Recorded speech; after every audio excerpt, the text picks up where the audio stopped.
SwayamPrabha. Digital India. Educated India.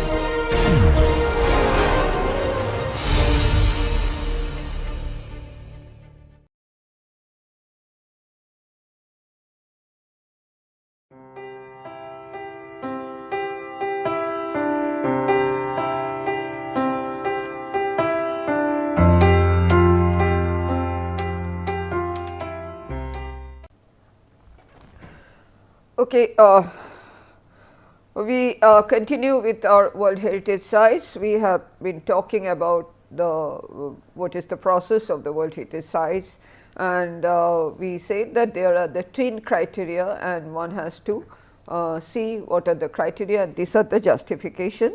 We also talked about there are three major pillars of that outstanding universal value for inscription, and we talked about authenticity, integrity. We haven't talked about so much about the authenticity and integrity. We will take out that later, but this 10 criteria is what is today's focus of our discussion today.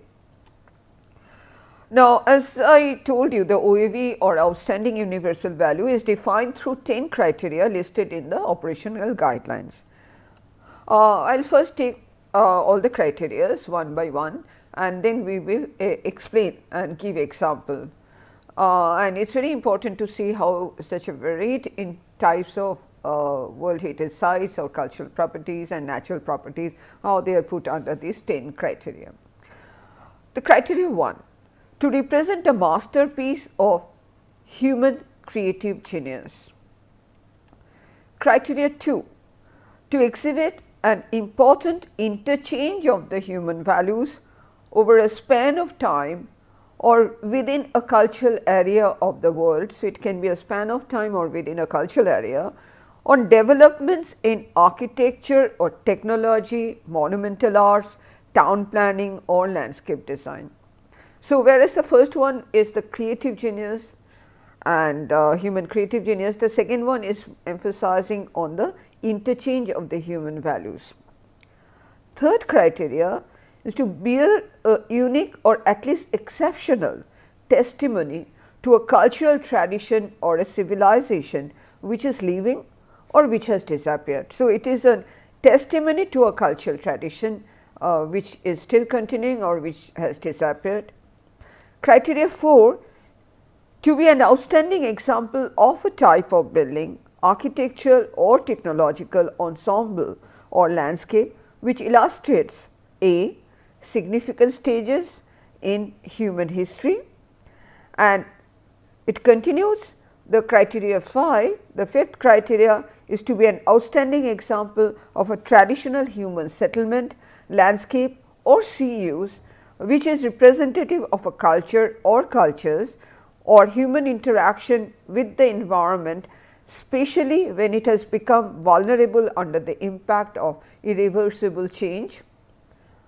Sixth criteria, to be directly or tangibly associated with events or living traditions, with ideas or beliefs, with artistic and literary works of outstanding universal significance. The committee considered that this criterion should preferably be used in conjunction with other criteria. So, these six, the first six are to dealing with the cultural heritage, and 7 onwards is primarily the natural types. Criteria 7, to contain a superlative natural phenomena or areas of exceptional natural beauty and aesthetic importance. 8, to be outstanding examples representing major stages of arts history, including the record of life, significant ongoing geological processes in the development of landforms or significant geomorphic or physiographic features. Criteria 9, to be outstanding examples representing significant ongoing ecological and biological processes in the evolution and development of terrestrial, freshwater, coastal and marine ecosystem and communities of plants and animals. Criteria 10, the last one, to contain the most important and significant natural habitats for in situ conservation of biological diversity, including those containing threatened species of outstanding universal value from the point of view of science and conservation. So, these are the 10 criteria. The first 6 are the cultural and the last 4 are the primarily with the natural, and as we told that there can be the mixed criteria. Now, I will take up the examples mainly from Indian cases, and if you go to the site and if you go to the operational guidelines, you will see that it is very interesting to see that example of each one. Let us take the application of the criteria. Now, criteria 1 to 6, as I already mentioned, is a cultural heritage property including the cultural landscape, whereas 7 to 10 is basically the natural heritage sites. For mixed properties, at least one of the cultural criterion and one of the natural criterion should be applicable. So, these half green and half yellow, what we have seen as a logo and the symbol, that is come on the mixed properties. Criteria 1. In Indian example, I say that it represents a masterpiece of human creative genius, and is Taj Mahal. We have taken the example, but it is not important to just say Taj Mahal is creative. We also have to see, and these are very good learning example when you go to the site, UNESCO site, to see that how they are taking each and every example and how they are justifying the criteria in context of that particular site, and this is a very good learning exercise. I think when you see more and more of that, it will give you an insight to this particular objective assessment of these sites. Now, in case of Taj Mahal, what does it say? The Taj Mahal represents the finest architectural and artistic achievement through perfect harmony and excellent craftsmanship in a whole range of Indo-Islamic architecture. It is a masterpiece of architectural style in conception, treatment and execution, and has unique aesthetic qualities in balance, symmetry and harmonious blending of various elements. So, it is trying to see that how it is just not enough to saying is a masterpiece of human creative genius, one has to justify that how in his architecture, technological and other things, how it has taken. So, it is emphasizing these qualities or attributes and trying to see that how and why it is an outstanding example of human creative genius. And as I told you, I mean, if you take a recent example, Sydney Opera House in Australia, Sydney is also comes under that category. It is a very modern example, and you can refer the site and see that why under which justification it has been inscribed under the category 1, and some of the Gaudí's works also. Criteria 2, as we have already seen, it exhibits an important interchange of the human values over a span of time or within a cultural area of the world on developments in architecture and technology, monumental arts, town planning and landscape. Humayun's tomb also comes under that category, and Red Fort in Delhi also comes under this category. Now, how does it justifying that? Criterion 2, in case of Red Fort, what it is saying, the final flourishing of Mughal architecture built upon local traditions, but enliven them with imported ideas. So, it was a interchange of which came the styles of architecture, the knowledge and other, and with how it interacted with the local tradition, enliven them with the imported ideas, techniques, craftsmanship and designs to provide a fusion of Islamic, Persian, Timurid and Hindu traditions. So, that is why it is called the interchange of the human values. The Red Fort demonstrate the outstanding results that these achieved in planning and architecture, and this is why it is inscribed mainly under criteria 2. So, interchange of human value is the word one has to remember, and one has to see how in a particular example how it has demonstrated that. Criteria 3, bear a unique or at least exceptional testimony to a cultural tradition or a civilization which is living or which has disappeared. No, which is that? It is Jantar Mantar. Now, Jantar Mantar in Jaipur, there are 5 Jantar Mantars there. So, Jantar Mantar in Jaipur is a World Heritage Site. It is an outstanding example of the coming togetherness of observation of the universe, society and beliefs. It provides an outstanding testimony to the ultimate culmination of the scientific and technological conception of the great observatory devised in the medieval world. It bears witness to very ancient cosmological, astronomical and scientific tradition shared by a major set of Western, Middle Eastern, Asian and African religions over a period of more than 15 centuries. So, Jantar Mantar is not just a monument which is to be preserved just like that. It is a testimony to this exceptional cultural tradition or a civilization and the valued scientific tradition.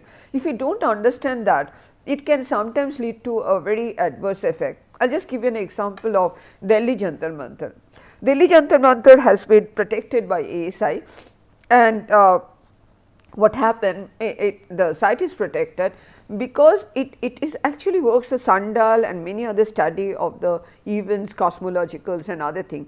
Because that understanding probably was not there or what is not recognized, the NDMC building, which is a high-rise structure, came in the very proximity of Jantar Mantar in Delhi, which actually cast its shadow and interfered with the working of those instruments which are colonial. So, it is just not some built structure, it has a function, it is a testimony to this scientific tradition. So, after that, as far as I know, the Delhi Urban Art Commission came up to see that it is not only important to protect or preserve the monuments, but it also is important to talk about its buffer zone and management, and that comes only when we understand that what is the significance and value for which it is important. So, we must sort of try to get into those understanding the values and significance. So, this is the Jaipur Jantar Mantar is a World Heritage Site. It is quite recently it has been inscribed, and it comes under the third category.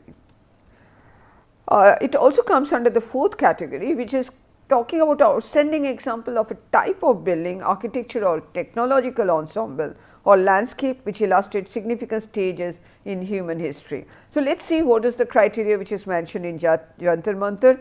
Jantar Mantar in Jaipur is an outstanding example of a very comprehensive set of astronomical instruments in the heart of a royal capital at the end of the Mughal period in India.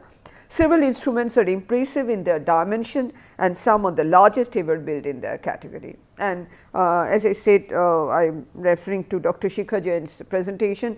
She was one of the key person who was involved in the dossier making of that, and that was a very good dossier, and because of that we got Jaipur as inscribed, this Jantar Mantar inscribed as the World Heritage listing. So, these justification and following the criteria and how one particular property or a group of properties and other satisfy their criteria and also is outstanding in satisfying their criteria, that has to be established when one makes the dossier, and that has to be quite convincing and with a lot of example and justification. The fifth one says, be an outstanding example of a traditional human settlement, land use or sea use, which is representative of a culture or cultures or human interaction with the environment, especially when it has become vulnerable under the impact of irreversible change. Do you know what it is? It is a cave painting of Bhimbetka in Madhya Pradesh. It is quite close to Bhopal and is very ancient cave paintings, and this comes under criteria 5 and also criteria 3, third criteria I think, that it reflects a long interaction between the people, and also it is a very rare example of the cave paintings, and not only at one stage of human civilization, it actually has document. I mean, the people who are expert in that, they could find out that over centuries the cave people, prehistoric men came and contributed into the cavemen paintings with their technique and with the depiction of their life and other in a very simple form. So, this is along with the criteria 3, the criteria under the criteria 5 it is also inscribed as a World Heritage Site. The criteria 6 is to be directly or tangibly associated with events or living. So, it is an association with the event which is important, with ideas or beliefs, with artistic and literary works of outstanding universal significance, and as I have already mentioned, this can be. So, in this particular example, the Red Fort in Delhi, which comes under criteria 2 and criteria 3, because it is a symbol. What is the symbol? It is a symbol of power since the reign of Shah Jahan, and has witnessed the change in Indian history to British rule, and was the place where Indian independence was first celebrated and is still celebrated today. The Red Fort complex has been the setting of events critical to the shaping of regional identity, and which had a wide impact on the geocultural region. So, it is not only is architecture, town planning and other or interchange of the value which I have mentioned earlier, but it is also its association with a long standing, and it has become a symbol and is still regarded as a symbol. For this, it is the association or tangibly associated with a long history of India through ages. Now, we go to the natural criteria, and I am taking some of the examples from India again. The criteria 7, it is the superlative natural phenomena or areas of exceptional natural beauty and aesthetic importance. So, criteria 7, the Manas sanctuary which is there and which is as inscribed under the criteria 7. It is recognized not only for its rich biodiversity, but also for its spectacular scenery and natural landscape. Manush is located at the foothills of eastern Himalayas. The northern boundary of the park is contiguous to the international border of Bhutan, manifested by imposing Bhutan hills. It spans on either side by the majestic Manush river, flanked in the east and the west by reserve forest.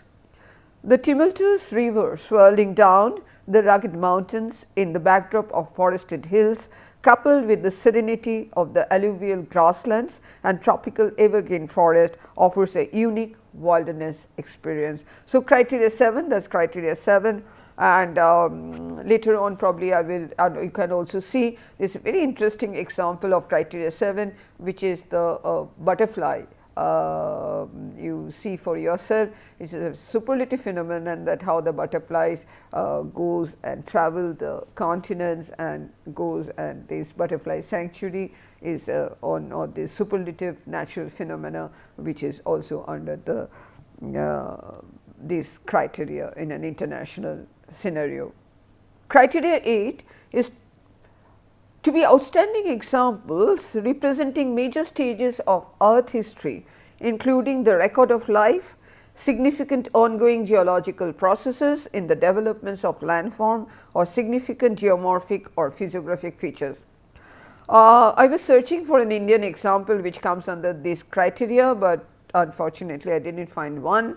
So, I had to take this example which is in Egypt, which is a well valley, which comes under this criteria, which major stages of earth history. Probably someday we will have some other natural site which comes under this criteria, because it is an ongoing process. So, criteria 8, this Wadi al Hitan is the most important site in the world to demonstrate one of the iconic changes that make up the record of life on earth, the evolution of the wells. It portrays vividly their form and mode of life during their transition from land animals to marine existence.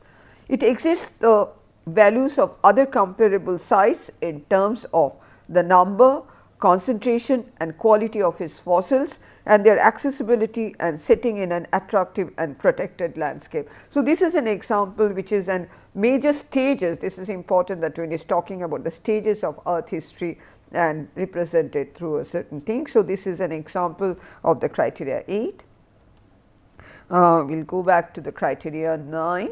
Yeah, criteria 9 is an outstanding example representing significant ongoing ecological and biological processes in the evolution and development of terrestrial, freshwater, coastal and marine ecosystem and communities of plants and animals.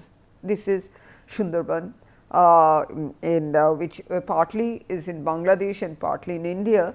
It is an example which comes under this criteria of World Heritage Site, and I will just read out the justification.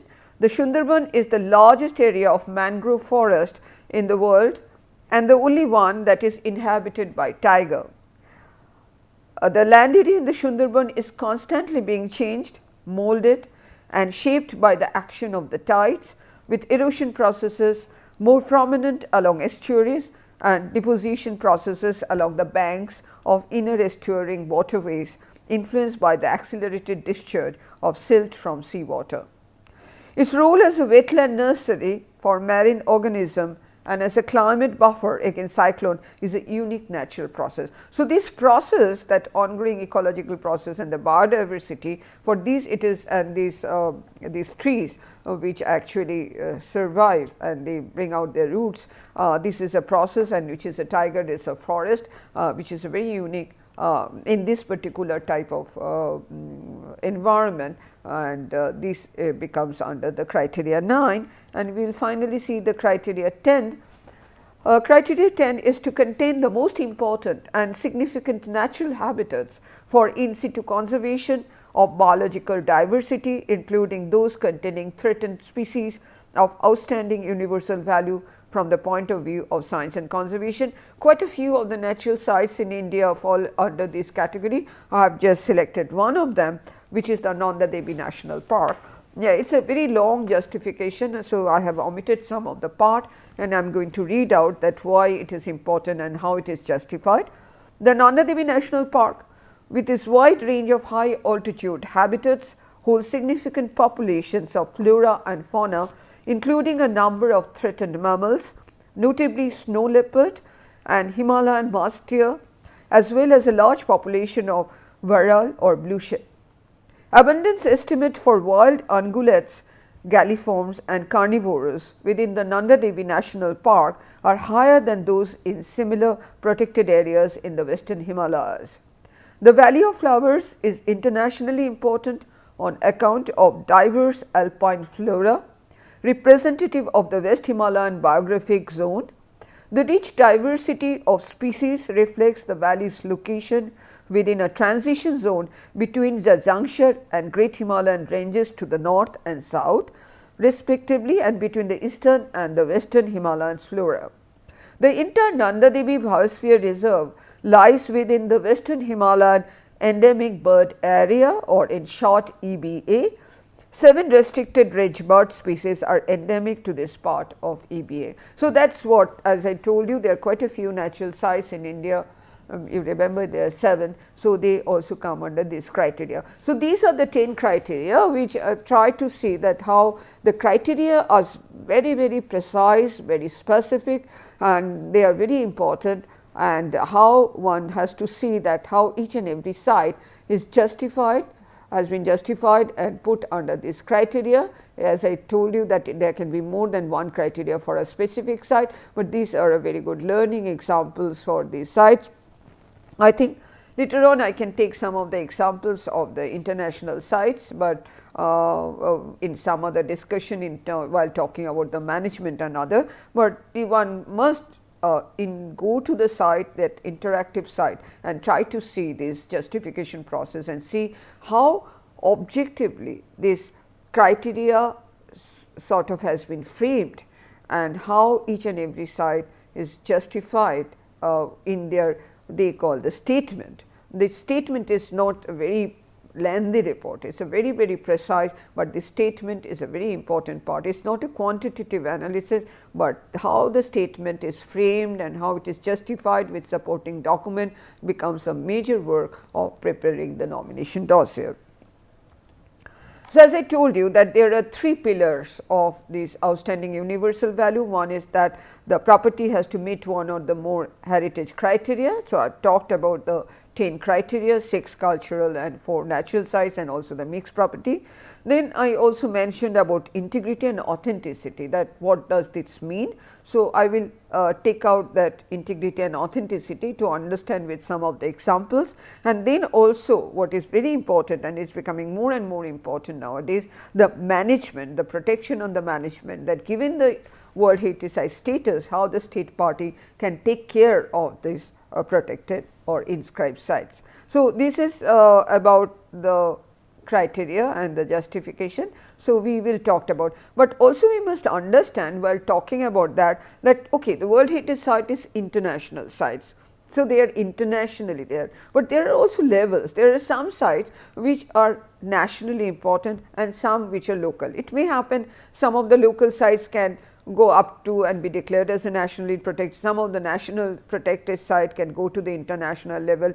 So, there is a level. What is important is that criteria, well, in case of the international World Heritage Site, it will be the outstanding universal value, it has to be internationally acclaimed, but also the national protection also we need to have this criteria and to see that why they are nationally important, and also same for the local. So, this level seeing the level and trying to objectively assess, that is very important. So, operational guideline is also relevant for other levels also, this entire process and justification. So, recognition by international committee is the World Heritage Site OUV, that is very important to be inscribed. The protection at the national level, we need the legal protection, that is an important part when we talk in more detail about the legal aspects. And also again and again saying the management of all aspects of the environment resulting from the interaction between people and places through time, and the management, that becomes also a very important part when we are talking about all levels of heritage structures.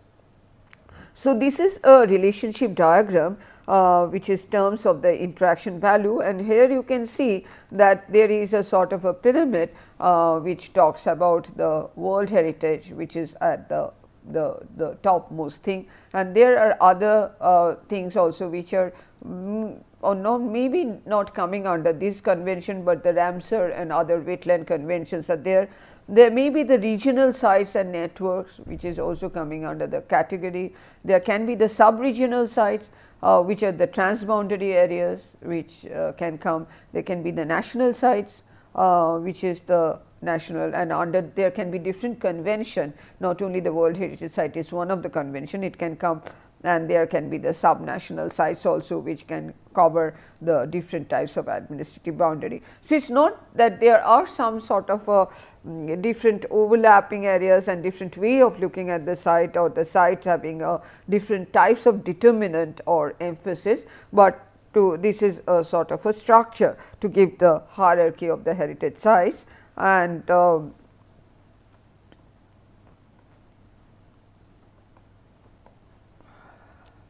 we have been talking about the management a lot. We must understand that there may be one heritage site, World Heritage Site, there may be some surrounding that, there will be nationally protected site, there may be others. So, when we talk about the management, we have to understand that they do not exist in isolation. We have to think about the local level, the regional level, the transnational level, or the World Heritage Site. They cannot be thought and tackled in isolation. They has to be integrated and seen in that way. So, like in this particular example, what you can see that there is in a certain protected, there is a context, this is a non-protected site, and there can be the surroundings which are there, and there is some of the area which can be protected under a different status, their serial nominations and other. So, we have to understand that how this context is very important, and what are the different legalities or different management requirement for that. So, we will talk about that in detail when we talk about the heritage sites. Again, I referring that these are extensively I have referred their presentations and also from the World Heritage Site UNESCO guidelines, and I thank them because these are, and also there are other books and references which maybe eventually I can share with you. So, these are some of the things which has given me an insight to share these about the World Heritage Site process, nomination and dossier. So, next lecture we will talk about the authenticity integrity, the second pillar, and then we will talk about the protection, the management and how these are very important. Thank you.